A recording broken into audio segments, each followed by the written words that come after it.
Okay. Yes. So thank you very much, Joachim, for waiting for us. Sorry for the small delay.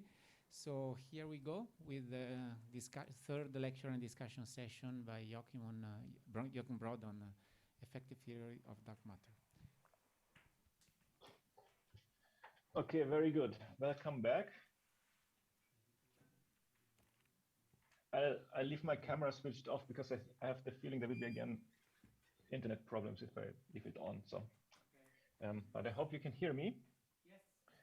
Yes. Okay, very good. So I don't know how we should proceed. I have two suggestions. Like either you just ask me questions right away and I try to answer, or to get us started, I can talk a little bit more about this the chiral effective theory and the power counting and how to decide, which diagrams are important and which ones are not so important, like when to include pion exchange, when not to include pion exchange, something like this. Is there? Okay, why not? Yeah, I think it's a good idea. While we wait for the people to drift in with questions. Okay, or we can also wait another minute until people settle down. No, but I think most of the people who could come are now here. Let's see what the others do. Okay, let's start. So if there are no questions, then let's discuss a little bit this power counting in the chiral effective theory.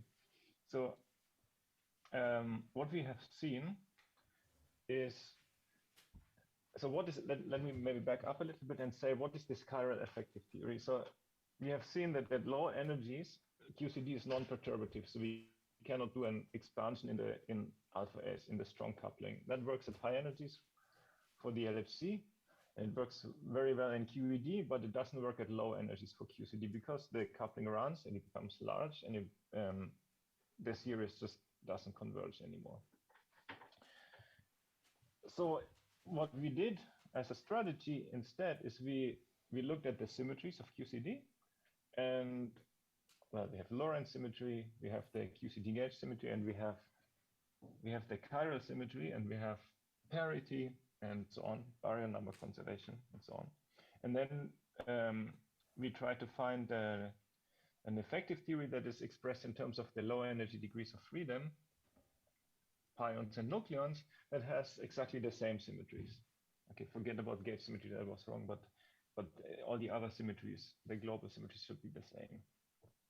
And then we wrote down this chiral Lagrangian, and we have seen that it came with derivatives. So the leading term already had derivatives. So the leading term was, let me write it down again, something like pion decay constant squared divided by 4, and then trace over the derivatives of these exponentials of the pion matrix, something like this. Plus ... And you can, so this is the only, chirally invariant term with two derivatives. And if you want to include more terms, they will have more derivatives. So what you see, this is now not an expansion in the coupling. This is an expansion in derivatives. And you know that derivatives correspond to small momenta. And they correspond to momenta. And in our case, these momenta are small. They're just the momentum transfer in the scattering process. So the expansion is effectively something like q squared over m squared, where m is the nucleon mass or the dark matter mass. So that's kind of our expansion. And then you can write down similar terms. We wrote down more terms that include the masses for the pions, that include interactions of pions with dark matter, and we also included the interactions of nucleons with pions and nucleons with dark matter. So there are many more terms here. And now the question is, and now you can start drawing Feynman diagrams. Okay, so the ingredients are now the nucleon lines, dark matter lines, and pions that can be exchanged in some way. And the question is, which of these diagrams should you include? Because, okay, if there's a small coupling, it's clear, we know what to do. We include the tree-level diagrams, but if we have this chiral expansion, is it clear that we also should include, that we should start with tree-level diagrams? And that's what I wanted to discuss a little bit. So since this is an expansion in Q squared over M squared, so let me write this actually as capital Q by convention. What we need to do is if we have given a diagram, we need to calculate this power of this suppression. So let me write this more generally as Q over M to some power nu. And how do we calculate nu? So nu is somehow given in terms of the diagram. Okay, and for this we just need to count the powers of momentum in each ingredient of the Feynman diagram. So, for example, each pion propagator goes, let's treat pions for the moment as massless, so this goes just like 1 over Q squared. It's just the pion propagator. Then for each closed loop in the diagram, we have an integration. So each, let's say, closed loop contributes another factor of, so there's a 4-dimensional integration. So this contributes a factor Q to the 4. Okay, and then we have seen that our interaction vertices, they come with derivatives. So depending on how many, so each derivative gives you another factor of Q over M. So each derivative counts like Q. Okay, so now we just need to add everything up. So this power nu is given by, okay, you have to look at all the different vertices that you have, sum over all the vertices. And each vertex, so vertex type V, comes with a certain number of derivatives. So that's number of derivatives, di. Each one contributes a factor Q. Then each pion propagator gives a factor -2. So -2 I is just internal lines. And for now, let's just look at only pions, only pion diagrams. And then each loop integration gives a factor 4. So we get this formula. Okay, this now is not so nice because it depends on on the specifics of this diagram. So it's kind of hard to use this formula. You need to count the internal lines and so on. But there's a trick to rewrite this formula a little bit, and the trick is the following. There's a nice formula. If you have a planar graph, then there's a relation between the number of internal lines, the number of vertices, and the number of faces or closed loops. And this relation is that the number of faces minus the number of internal lines plus the number of vertices is always 1. It's constant. Okay, if you want, you can try to prove this formula. It's maybe fun to find the proof for this. But if we use this relation, if we insert this relation into this formula for nu, we find that nu is given. So we can eliminate this dependence on the number of internal lines, and then we find that nu is just given as sum over I, vi, di minus 2 plus 2L plus 2. Okay, so we eliminated this I. Okay, and that's now very nice because that just depends on the type of vertices that you have, so the type of interactions that you're looking at, and the number of loops. And the leading piece, of course, for the leading piece, you want to minimize nu, so you want to have the least suppression. And if you're given certain interactions, you see already that you get the minimum nu if L equals 0, so the tree-level diagrams.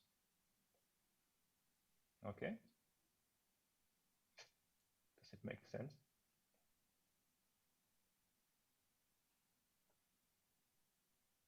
Yes. Okay.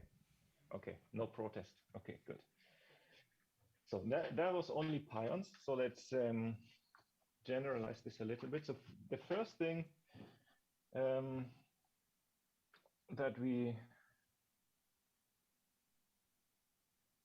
So the next thing that we want to do is we want to include nucleons. So nucleon lines, because we want to scatter on nucleons, so it is actually quite essential to have nucleons in the picture. Now, for nucleons, we have to be a little bit careful because we treat them as non-relativistic and they are heavy. I actually have a quick question about the pions, if that's okay. Sure. Sorry, I wasn't fast enough when you asked for questions. I think this is probably from the previous lectures, but can you remind me why we are treating pions as these kind of mediator particles in the first place? Yes.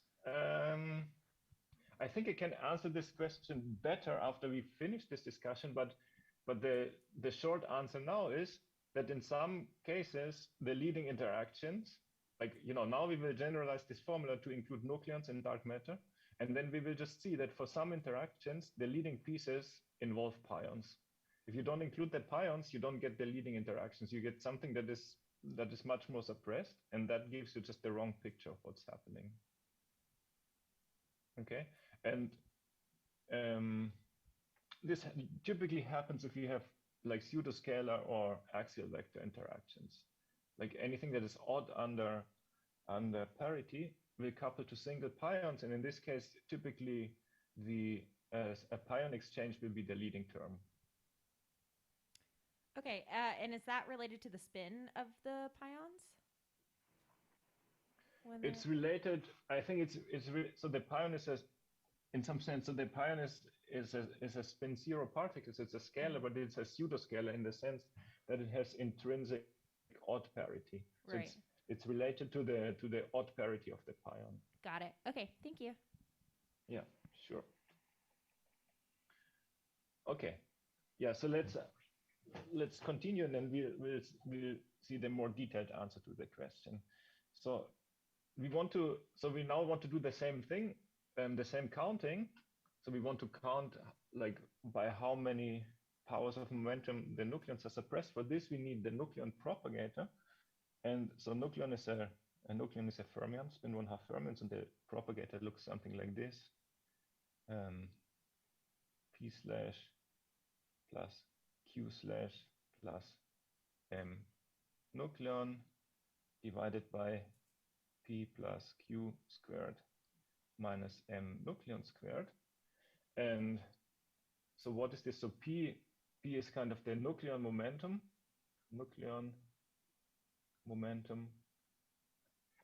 and Q is some kind of pion momentum.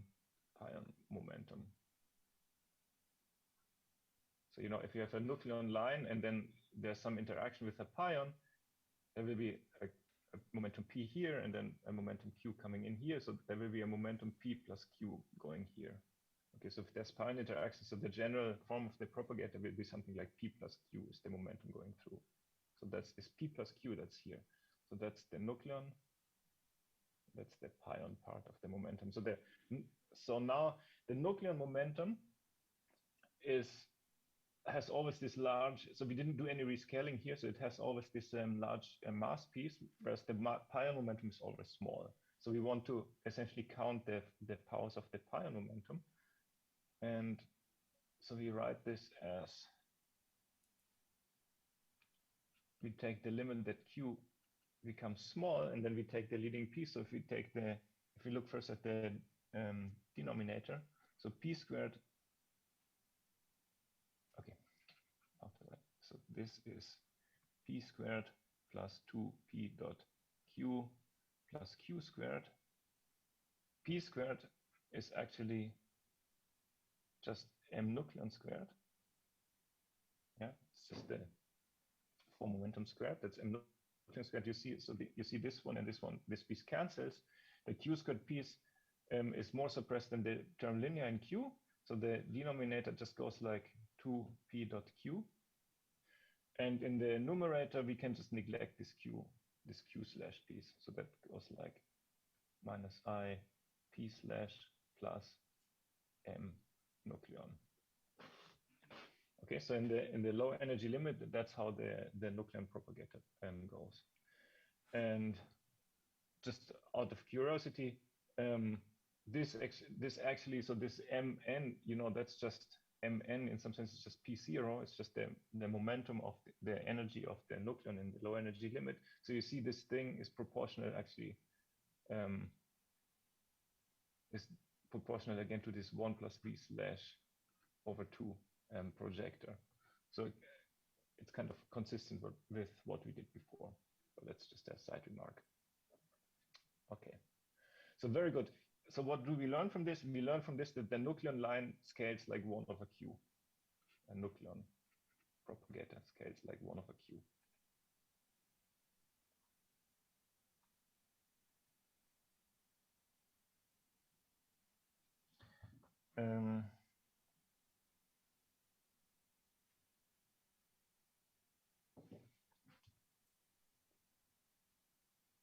Okay, so we generalize our formula. So now nu is given by sum over I VI DI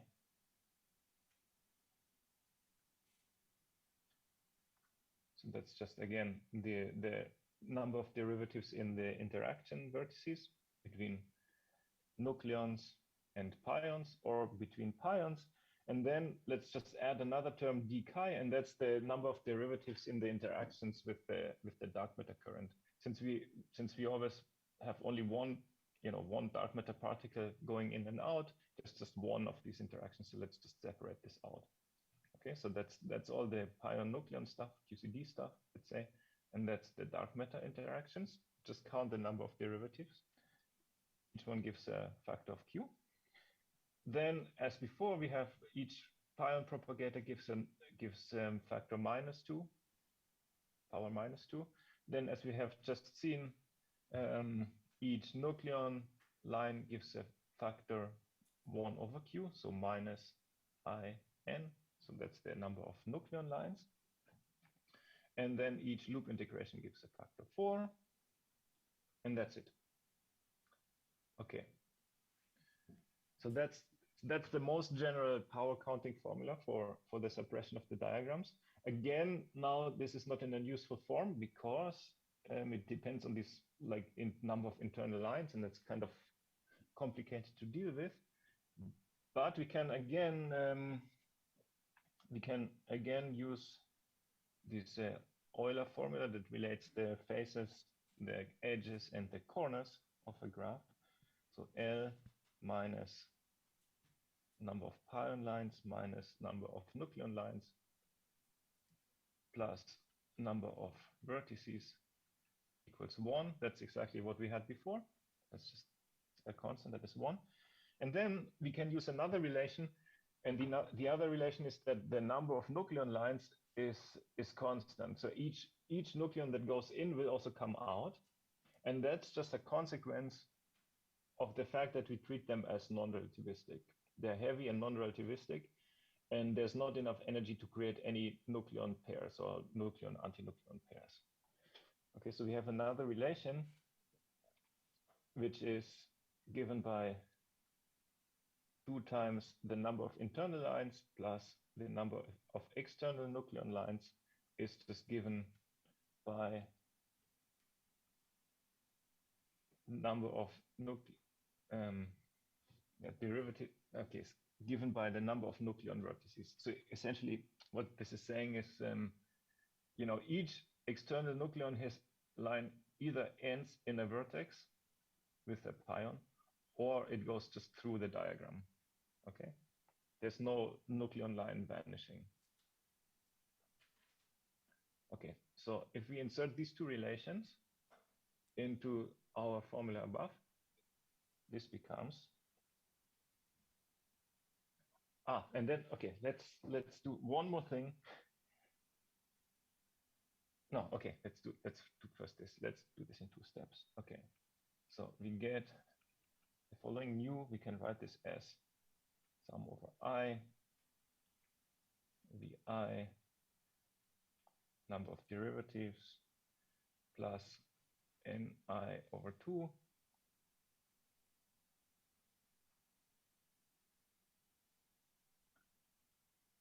minus 2. So this Ni is just the number of nucleon lines in each vertex. Plus 2L minus number of external lines plus 2 plus d chi. Okay, so now again we eliminated the dependence on this number of internal propagators. And it just depends on the type of interactions, how many derivatives, how many nucleon lines, on the number of loops, and on the number of external nucleons. Okay, and then, okay, so that's essentially the final formula. One can rewrite this a little bit by recognizing that this topological formula here is just, it's valid for each connected component. So each connected component will have like a constant sum of faces, edges, and corners equal to 1. So if you have C connected components, this 1 will just be replaced by C, capital C. So we can write this also as in a different form as 4 minus A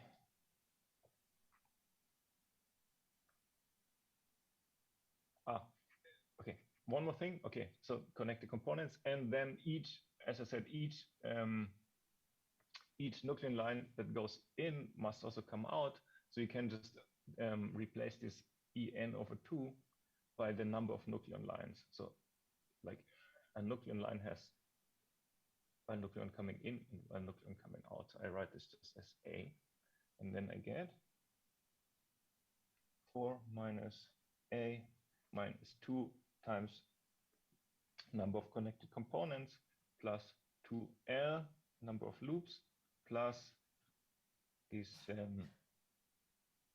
term that characterizes the interactions.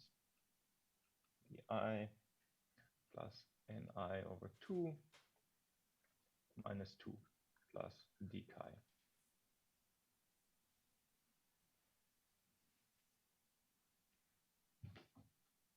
I have a quick question. Yes. I didn't quite get your argument about topology and that C value and where that comes from. Could you repeat that, please? Yeah. So, okay. First of all, is it clear where this formula comes from?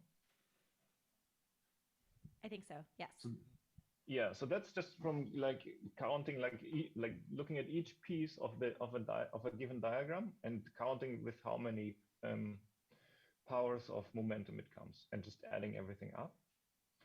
And so that formula is already correct, but it's not very useful because, you know, it's kind of very specific to a given diagram because it depends on how many internal lines there are. But one can modify this formula a little bit by recognizing that these variables here, they're not all independent. So the number of vertices, the number of lines, and the number of faces, they satisfy a relation, which is this relation. Okay. Plus, since the number of nucleons is conserved, there's also a relation between, you know, internal nucleon lines, external nucleon lines, and number of nucleon lines in each vertex. That's conserved because number of nucleons is conserved. Okay, so we have these two additional relations, and we just plug them in here, and that's essentially how we get here. Okay, that's, in some sense, it's the same formula that we started with, but it's in a slightly more useful form because now it doesn't depend so much on the internal details of the diagrams. You see, essentially, this dependence on the internal details was kind of spurious. And really what it just depends on is how many loops you have and how many nucleon interactions you have and how many derivatives you have. And how do we get C? How do I get A? A C. is just A? Sorry, C. The C. C letter. Mm-hmm. C is, so that's for one connected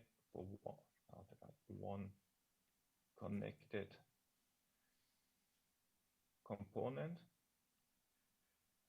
And for C connected components, you have just C times this formula. So you would have equals C. Like each connected component, if a diagram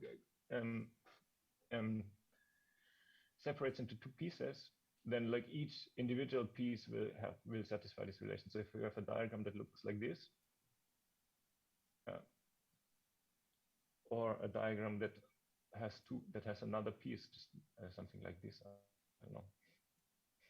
And each of these individual pieces will satisfy this relation. So I can just sum over the pieces, and the sum gives C. And those are two separate diagrams that you just drew? Sorry. And some, I mean, this is maybe a stupid example that, okay, maybe a more, think of, if you think of, maybe it's better to think in terms of nucleon lines. If you scatter, on a nucleus, it has many nucleons inside. And what this formula essentially is telling you, that the leading scattering process will be between a dark matter and let's say one nucleon line, and then all the other nucleon lines, nothing will happen to them. Okay, there are more nucleons in the nucleus, and there will not be there. You could have a diagram where you have like lots of pions that connect all these pieces, in complicated ways. Something like this. But if you use this formula, you see that this diagram is much more suppressed. Okay, so I don't know if this is a good explanation. No, that helps for sure. Sorry to belabor the point. I appreciate it. Thanks. Yeah. So there could be like there could be other things going on in this nucleon, like there could be pion exchanges here in some way, but this one will be more suppressed than just not considering them.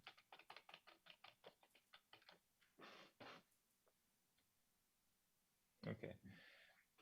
And now, and now what you see is first of all, for a given number of a given type of interaction, first of all, again, you see that you should minimize the number of loops. So again, tree level will be most important.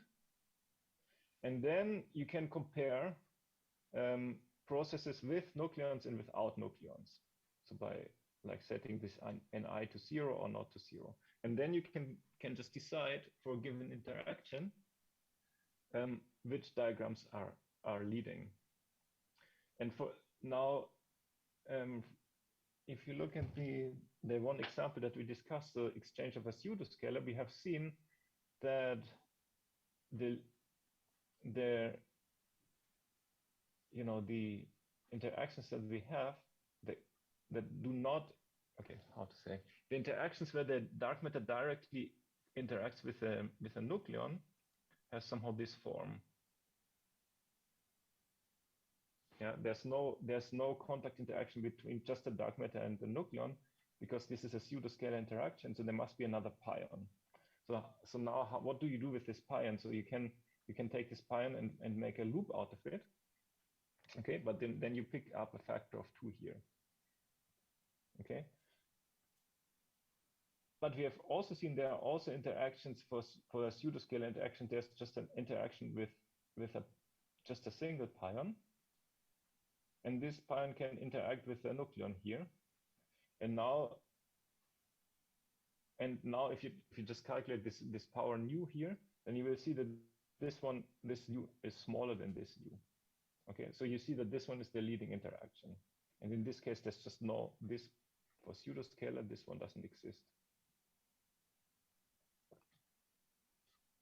For pseudoscalar. Okay, so that's how you would use this formula. Maybe another example. An example that I didn't discuss, but that's also kind of important. Another example. let's look at this interaction.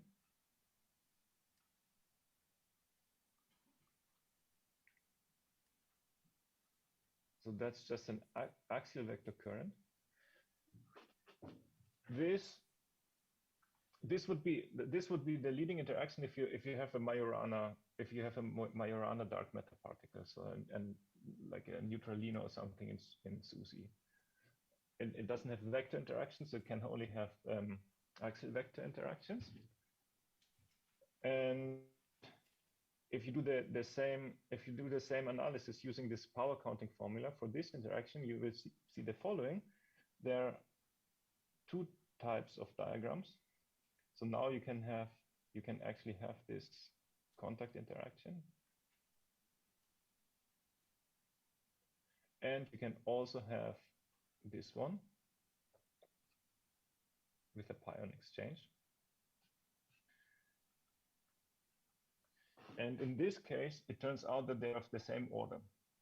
Okay, so in this case, they give the same power nu, so the same power of q, and you have to include both of them. And there will be actually, yeah, okay, depends on the model, but typically there's an interference between them, which is negative. So if you include this diagram, the cross section will get smaller than what you would naively expect. Okay, so that's another example where pions contribute.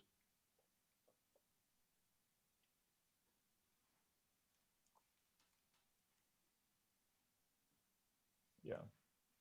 Or you can ask the question maybe, what about such interactions? A dark matter that interacts with two nucleons at once, something like this.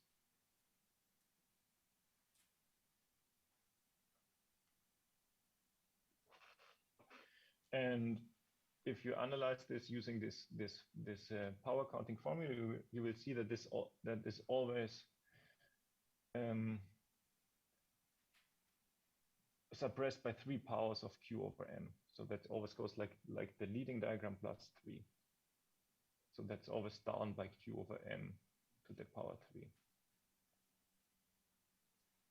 And then, I don't know, so there kind of, you can just play with the possibility. So then there you can have something like this, a dark matter particle that interacts with 2 pions and it couples to a nucleon or something via loop, or maybe the pions just connect to 2 different nucleons,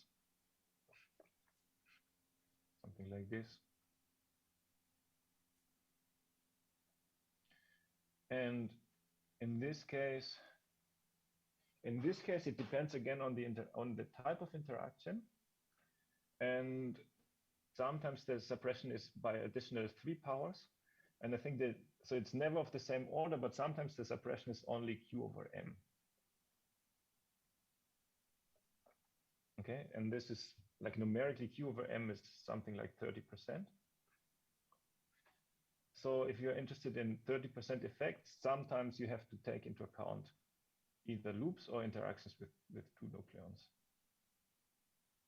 But this happens only for very few interactions, and I've listed them in the lecture notes. I don't now remember exactly which ones.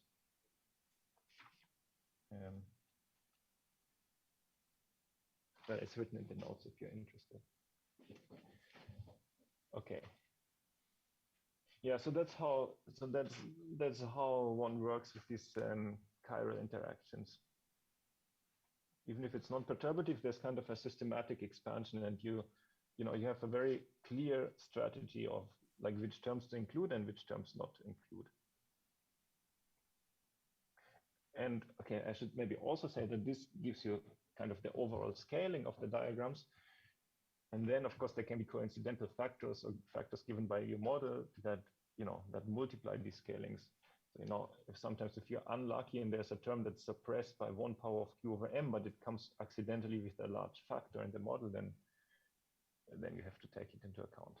But generally speaking, this gives you the picture of what is happening. And the picture of what's happening is that typically interactions with 1 nucleon dominate. And for some interactions, the pion exchange contributions dominate. And this typically happens if there's an axial vector or pseudoscalar dark matter interaction. Okay, so now I talked a lot. Maybe I should ask if there are any questions or like anything else that you would like to know. Yeah, so this VI that you have, sorry, I think I got a little lost with some of the lettering. This VI is the total number of vertices, or what is this exactly? Sorry, could you repeat the question slowly? I didn't understand. Yeah, what is V sub I? D sub I? That's the number of derivatives.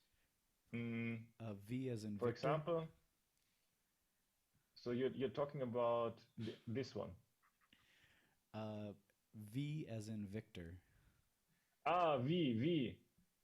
That's just the type of vertices, because you might have different types of vertices. So for each, you might have one vertex with one derivative and two vertices with two derivatives. So that's the number of vertices with these properties. That makes sense. So yes, it does. Yeah. Okay. Also, is there a qualitative way to understand why the nucleon line and pion line scale differently with Q? Why which ones scaled differently? Which one? Why the nucleon line and the pion line? The nucleon line and the pion line?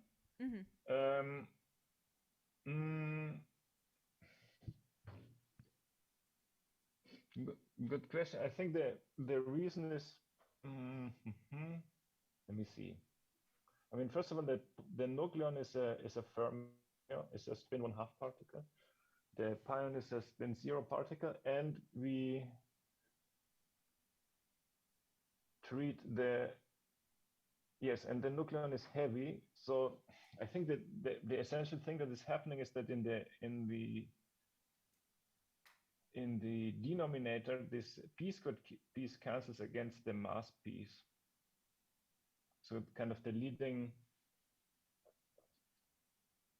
term is just the p dot q. I don't know if I have a good intuitive explanation for this. That's just what comes out if you do. That's just that's the typical propagator of a non-relativistic field. Is the idea kind of like if you have a contact interaction between the dark matter and the nucleon probably won't recoil much because it has a large mass, but if you have a contact interaction between a dark matter and a pion, the pion will recoil more and therefore scales like 1/q²?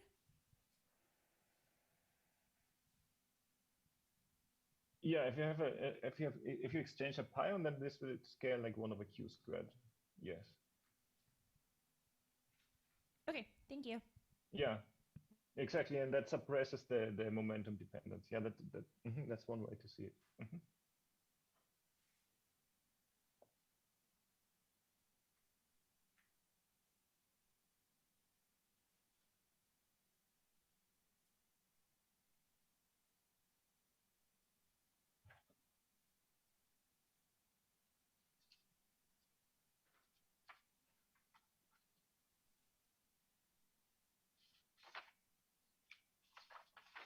Yes, any more questions?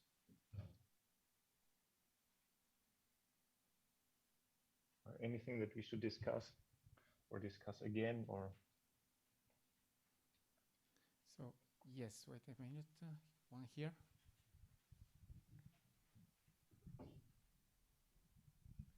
Yeah, so yesterday we talked about chiral perturbation theory. I was wondering if you could, I don't know, expand a bit on this relation you came up with, this m pi squared and mq, how they relate, I think at leading order. I don't know. Yes, which relation?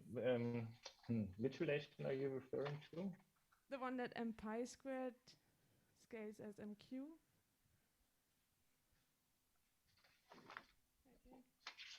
M pi squared scales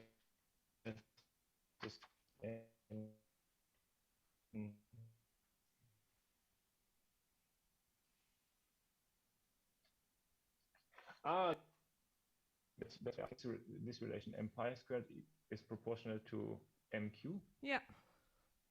Okay. yes. So,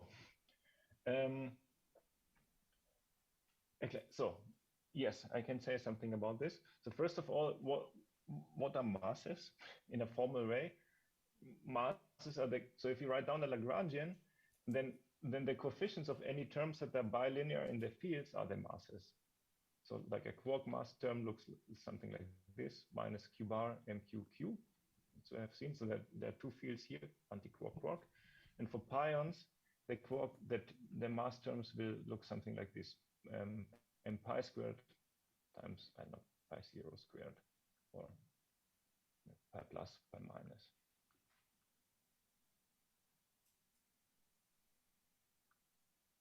There might be a factor 1/2 here, maybe. Okay, so that's first of all, that's kind of our definition of what we mean by masses. And why are the two related? Okay, so first of all, that's just by how we construct the chiral Lagrangian. So we first of all we write the mass term as q bar left mq q right plus Hermitian conjugate, and then we say, okay,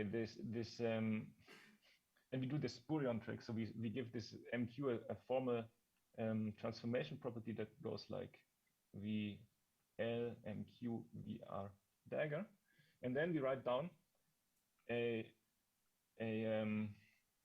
invariant term in the chiral theory that has the same invariance property, and that's let's call it L mass, some constant, it's not so important, divided by, let's see, where is it, 2 trace mq u plus u dagger. Okay, so how do you write down this term? That's just from symmetry arguments. Okay, that's just the term that has the same transformation property as this term. Okay, b is just a constant that needs to be calculated by lattice. Let's say f is the pion constant. So these are just numbers, and then now this is a complicated function of the pion fields. But remember that u was just given as the exponential of I times pi, I don't know, divided by f or something, and square root 2 or something like this. So u equals 1 plus I square root 2 pi over f plus higher order. So you can just expand this.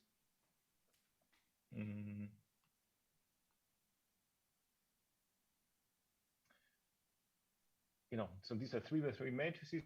You expand them in this way, you take the trace. So this gives like an enormously complicated expression, but some of these expressions will have terms that are bilinear in the pion fields. I don't know, B0, let's say some number times pi plus pi minus. And this number, because there's there's this quark mass matrix here. So this will actually look like this times some number. Okay, and then from this you just read, so this is the pion mass term. So I think there will be a B0 here. Okay, sorry, it's slowly coming back to me what it should be. Some number times B0 times MQ. And from this you just read off that the pion mass squared, that's just by definition the pion mass term. And it's linearly proportional to the quark masses. So you see if the quark masses vanish, then the pions are massless. And this relation is linear. Did this answer the question? Yeah, thanks. Okay, very good. Yeah. So it's kind of nice because experimentally this gives you a possibility to determine, you can't really determine the quark, like purely experimentally, you cannot really determine the quark masses from the pion masses because you need B0. If you calculate this on the lattice, you can read off the quark masses in some sense.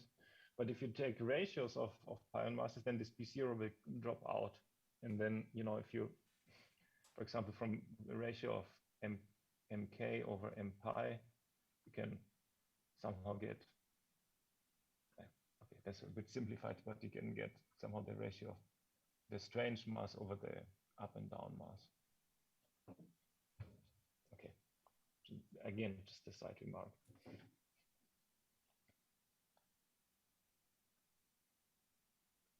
Yeah. More questions? I don't see any here for the moment. Anyone wants to raise some point? On Zoom? No, I don't think so. Yeah, one. Since we have a couple minutes here, just out of curiosity, what are the beyond the standard model mysteries that most spark your interest? What do you think is like the most curious? Yeah, very good question. I don't know if I have like a favorite model or puzzle. I mean, one thing that I find interesting to follow is the muon G minus 2. Has nothing to do now with dark matter. I don't know, my background is in flavor physics, so I like to follow the flavor physics anomalies and like to make predictions about. I mean, what I'm recently mainly working on is actually CP violation in kaons. I don't know. I mean, of course, I mean the elephant in the room, dark matter, of course. What is dark matter? That's a very interesting question. I mean, the hope is we find out somehow. I think we need more experimental input, clearly, to say more.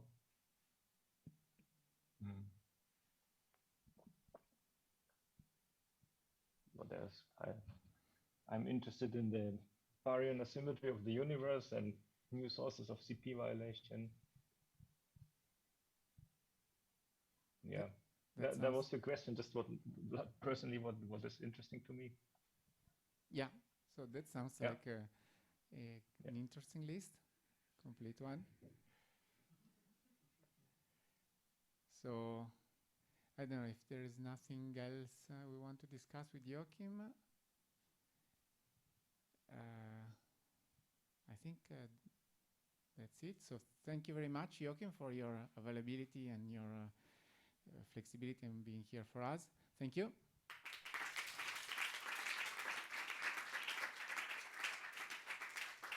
Yes, thanks to all of you for attending the lecture and the discussions and for the good questions.